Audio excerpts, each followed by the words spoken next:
Hello, I'm Wendy Wilson, and I'd like to welcome you to another edition of Realizing Potential. I'm excited. It's been a while since we've had an opportunity to engage, and so it's my pleasure to introduce someone who is just committed to the community, and she's doing that or demonstrating that through the form of an amazing publication that she's going to share a little bit about and show you how you can certainly access that. Dr. Kuanita Murphy, how are you today? I'm great, thank you. Good, good, good. Tell the viewers a little bit about yourself, where you're from, your educational pursuits, and what then will segue into what you're currently doing with this amazing publication. All right, well, thank you so much for this opportunity. I am a small town girl. I am from Randolph County, Georgia, a little town called Cuthbert, about 45 miles west of Albany. I frequent Albany so much; it's kind of like my second home, so to speak. Sure. I'm born and raised here. Family ties, to the community. So it's a place very dear and near to my heart. I can say that the work that I've been doing for the past 23 years, serving the community in a nonprofit organization called Family Connection, which is a part of the Georgia Family Connection Partnership based out of Atlanta, Georgia. When I took this position about 20 something years ago, I can say I didn't see myself actually doing the work. I told my 23, 24-year-old self, I'm just going to do this for a little while and I'm out of here. And as you know, Dr. Wilson, if you want to make God laugh, tell him your plans, make plans. So that worked out 23 years. This is my 23rd year. I am here doing community service work. I have a background in art. I have a background in history. And finally, I have a doctorate of management and organizational leadership. I'm one of those people who kind of like to, go with the flow kind of thing.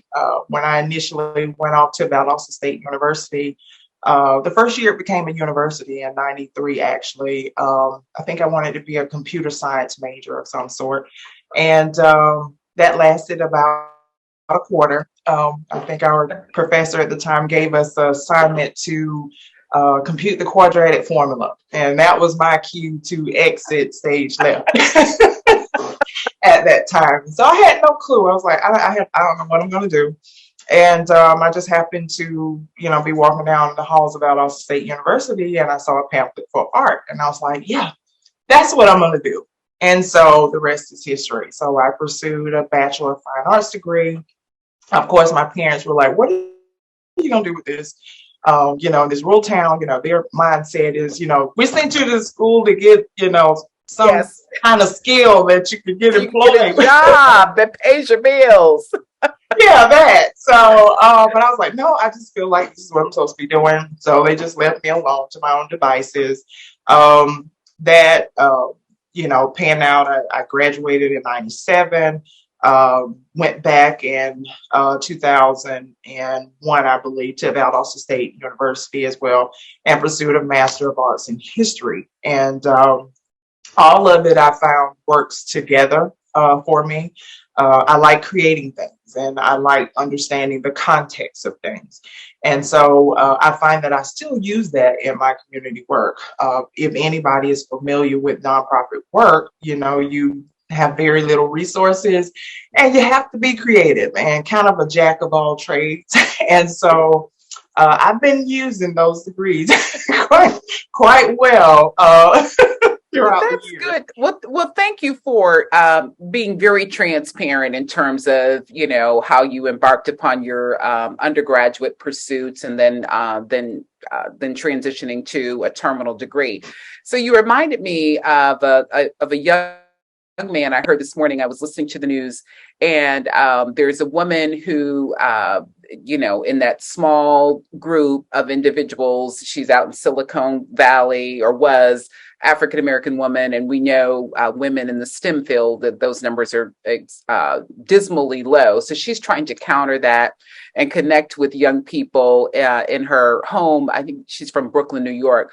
But they were interviewing a young man who is partaking in her this program that she has, really enriching program, introducing the STEM fields to students. And this young man rattled off that when they asked him, "What do you want to be when you grow up?" He said, and I know I'm not exaggerating. He said, "I want to be a soccer coach, football coach.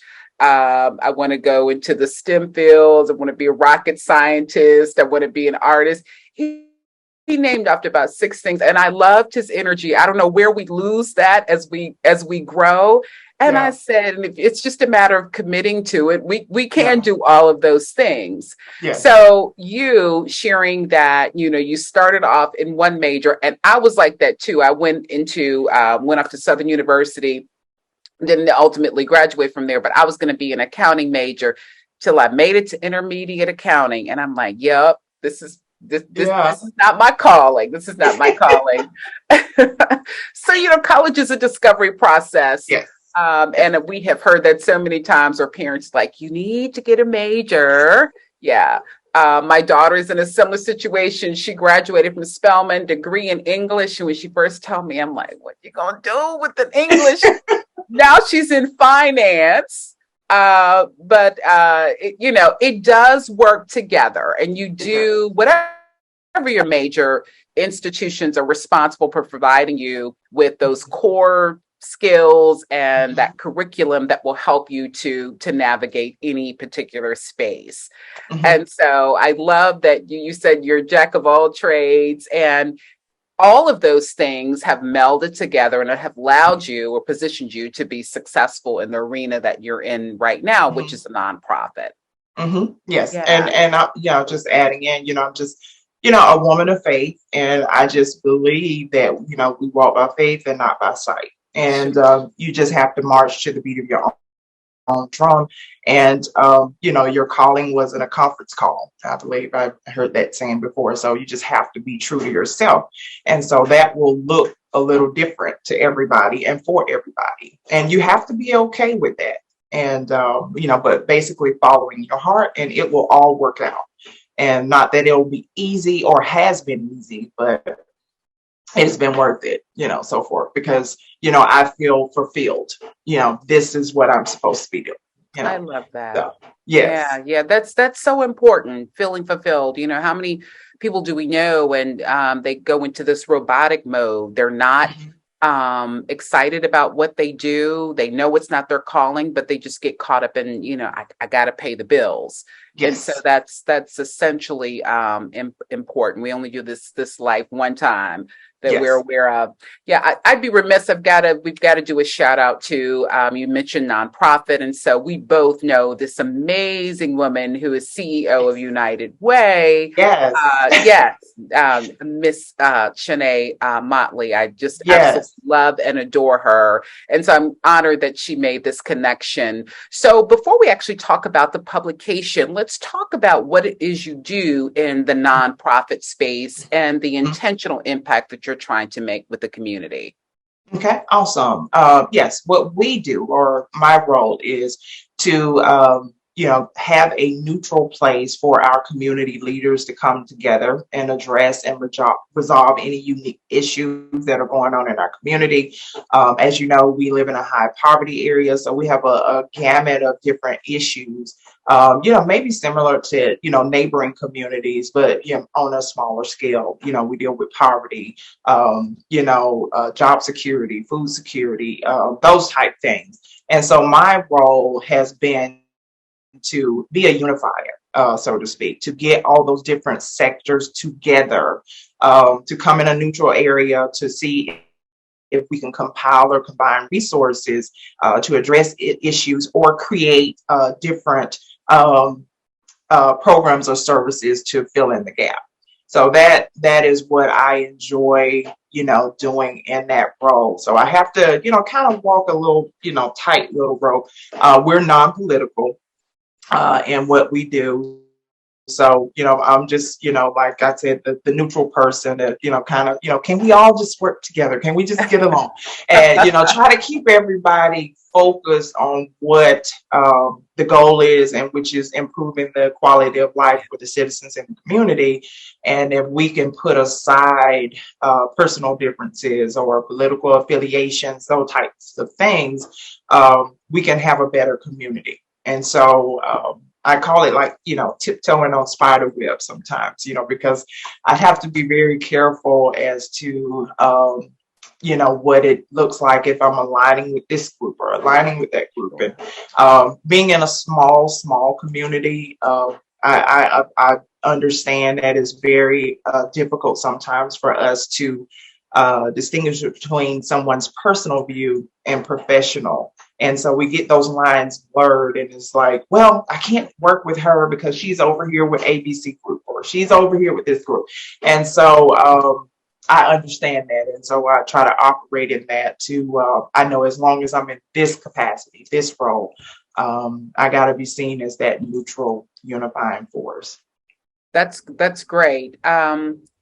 You would think that you wouldn't have to take that approach, because Yeah. at the core, the essence is trying to improve the conditions Yeah. of so many people who are marginalized, underserved.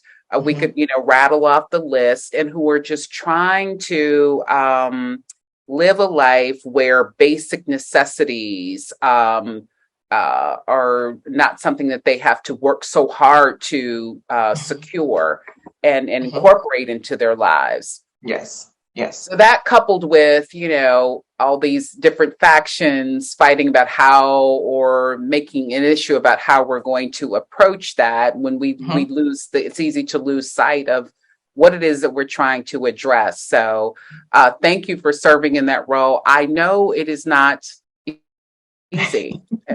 Yes, very challenging. And, we're in the South, and, they're just, different underlying currents that you have to be aware of. That's and, right. and have to navigate that. So, Yeah. it on the outside, it looks very easy, but it's very I challenging to do that.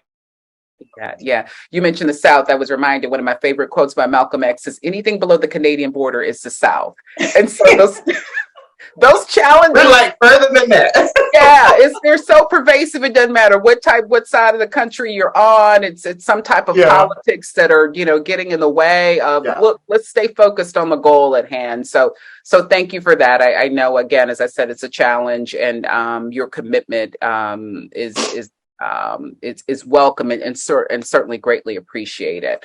So I don't know, that's a lot. You do that on a daily basis. And then you said, I really want to focus on a publication to highlight and showcase. So when you find time, I'm assuming you don't sleep, but I tell you, it's just, God's grace and his anointing. When he gives you a gift or a passion for a thing, he allows you to be able to operate in that fully. So I attribute that all to him.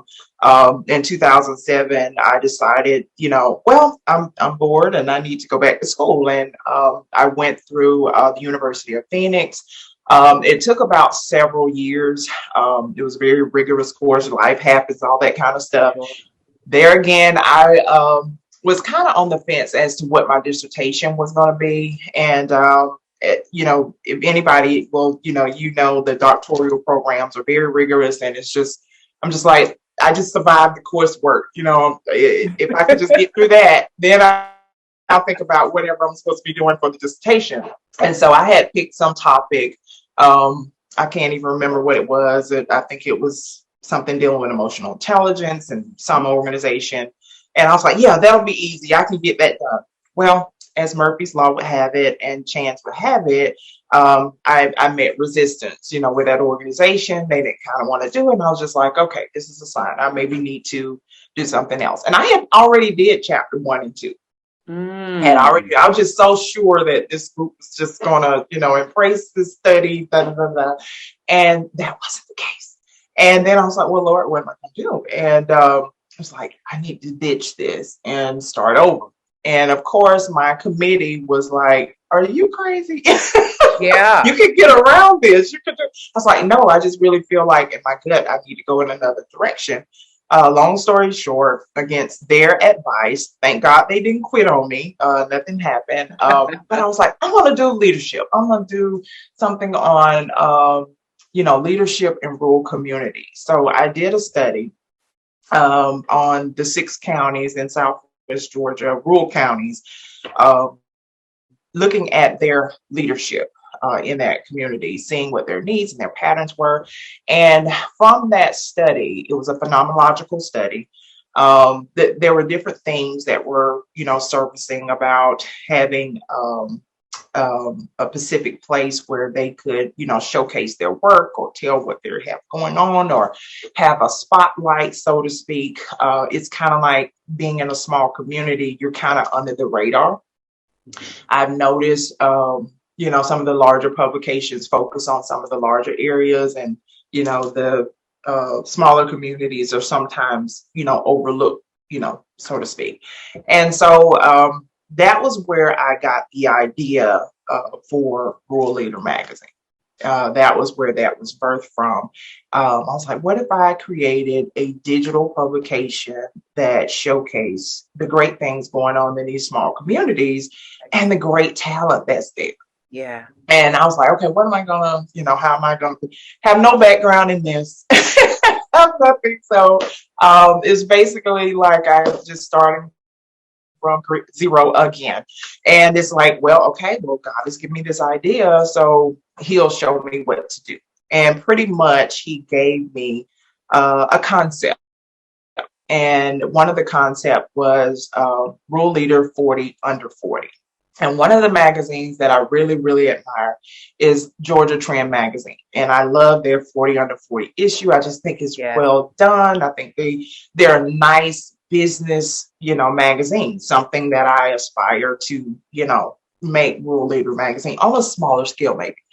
And I was like, well, they do Georgia. I could incorporate 3 states. So we have Alabama, we have Georgia, and Florida that are recognized annually in the 40 Under 40 honors. Wow. And how it works is, of course, they submit their resume, all that other great stuff. The top 4 are featured on the cover, and the winner is announced at the honors luncheon. And I have been doing this about 8 years now. Had no clue what we were doing, just out there on a ring and a prayer.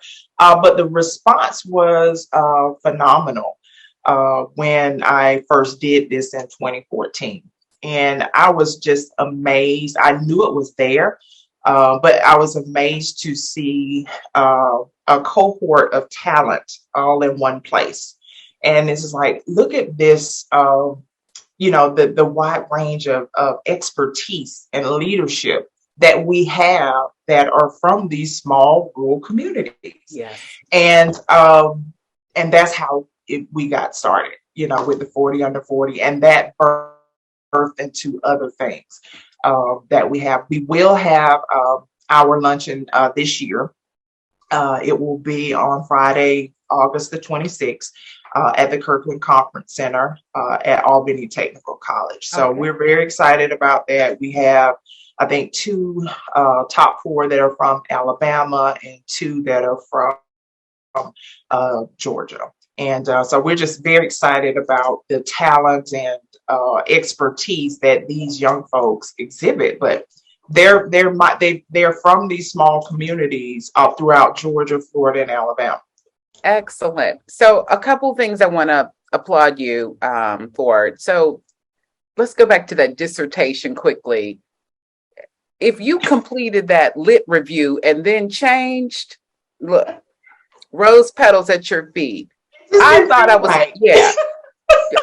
There are a couple nightmares associated with my dissertation process. Overall, I had a really amazing committee too. So that's super important.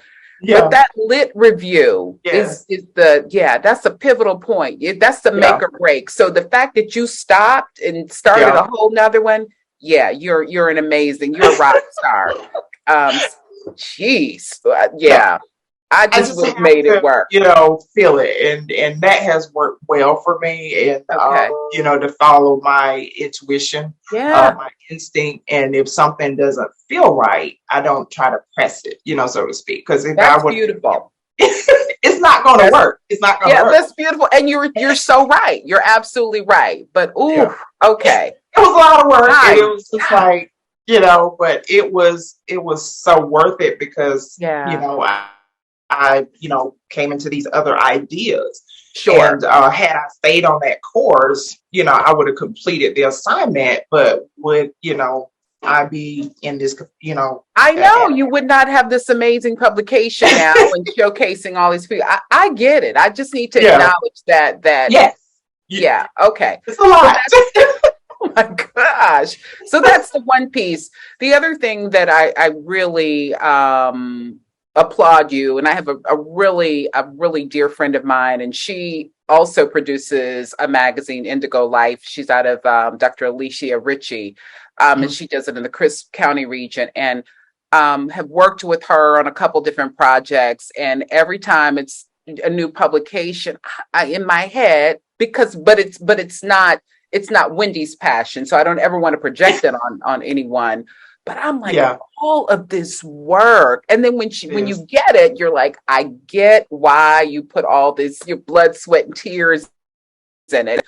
It is certainly, and let's place great emphasis on labor of Yeah, love. It because yes. it does require a lot of work, resources. Yeah, so hats off to you. So I'm excited. But again, the end product is to highlight, as you said earlier, the great things that happen in rural and small communities on a daily basis. Mm-hmm. And then Mm-hmm. when you run across those people who are like, "Oh my gosh, all of that is happening in that Yeah. county," absolutely. And you've expanded it, so you're across states. Mm-hmm. So where these individuals may not otherwise get the attention that they deserve, here Mm-hmm. you are putting a spotlight on it. So I thank you for that. So I don't want to miss this point. You said on August, share the The date again, 26th. the Yeah, August the 26th. 26th, at Albany Technical College Kirkland Conference Center, and Great. at 11 Okay, a.m. great. Now, can the public attend this event? Where can they, Yes. if so, where can they purchase tickets? What's the point of contact? Yes, they can go to ruralleadermag.com, and also they can go to our Facebook page. We are all over social media, Rural Leader Magazine, 40 Under 40, and Leader Magazine. And there are links to the eventbrite.com website where you can purchase a ticket for a nominal cost. And like I said, we'd love to have the community come and be a part of that. And we're just excited to be back out again, having a in-person event. Hmm. Last year we had a virtual acknowledgement. 2020, unfortunately, we didn't know what was going on, so we just kind of tabled it. I think as None the of world us stood did. still.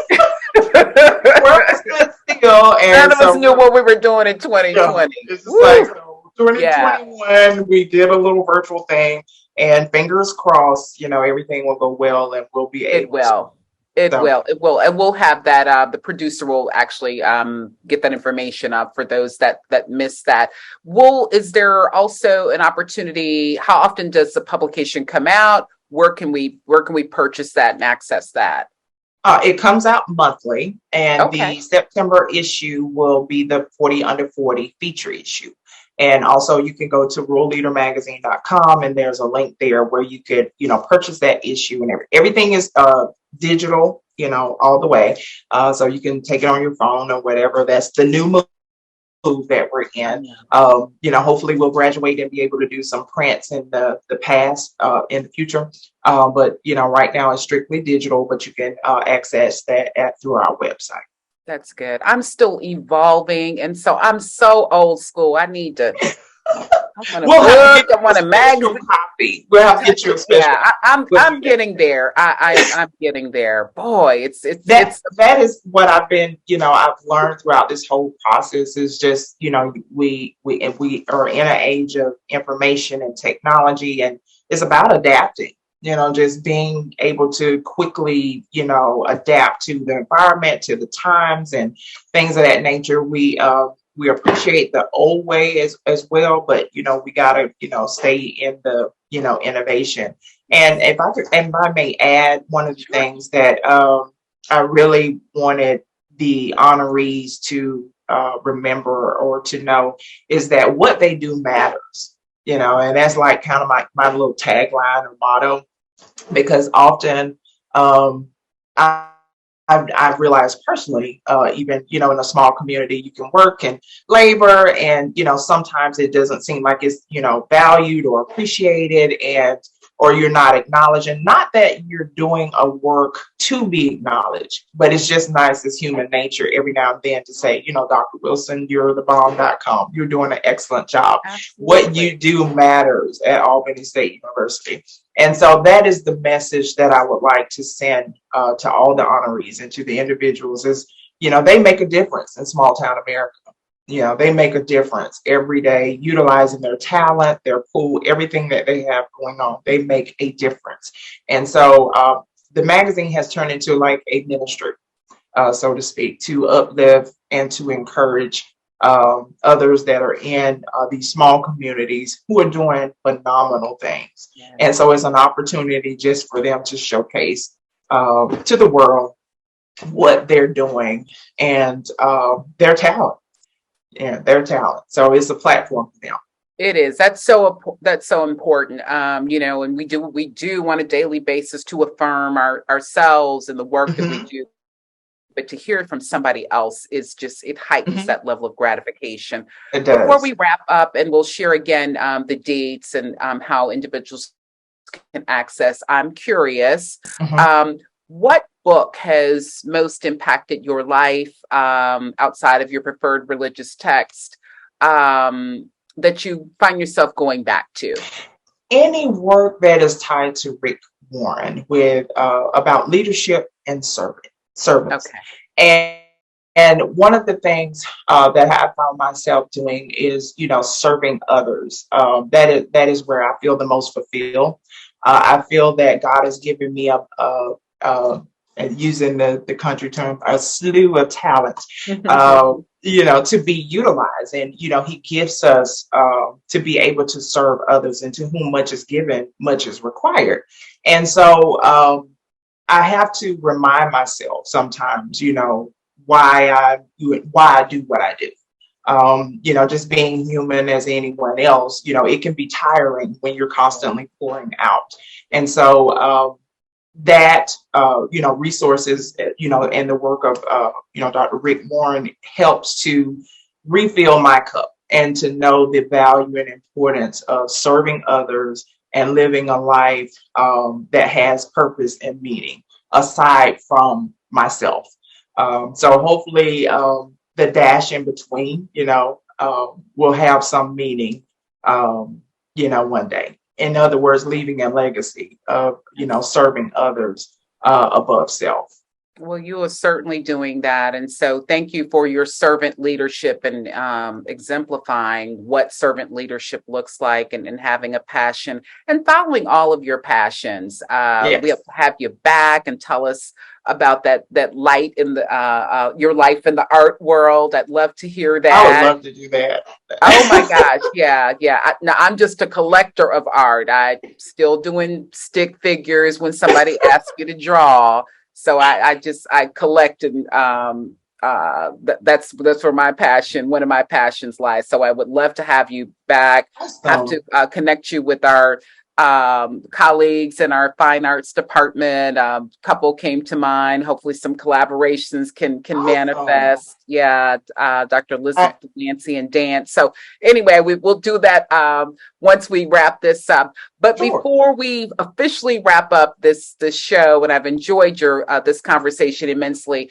Again, share the date, points of contact about this, what I know will be a wonderful luncheon and recognizing these amazing individuals. Okay, awesome. Again, it's the eighth annual Rule Leader Magazine's 40 Under 40 Honors Luncheon. It will be on Friday, August the 26th at 11 a.m. Eastern Standard Time at the Kirkland Conference Center, Albany Technical College. You can go to the website at ruleleadermag.com for additional information and links to the website and tickets. Great. Dr. Murphy, it's been a pleasure having you Yes, on. thank Reach out you. anytime when you want to, Oh, again, showcase the amazing work that you are doing. And awesome. I thank you on behalf of uh, the Southern region, below the Canadian border, all that you do I love it. to I love highlight it. amazing individuals and affirming the great work that they do on a daily basis. Thank you so much. Thank you for the opportunity, and hopefully we can do it again soon. I look forward to it. That's a definite. Okay, You, awesome. good deal. Viewers, thank you so much for joining me for this edition of Realizing Potential. I'm Wendy Wilson, and I look forward to seeing you next time.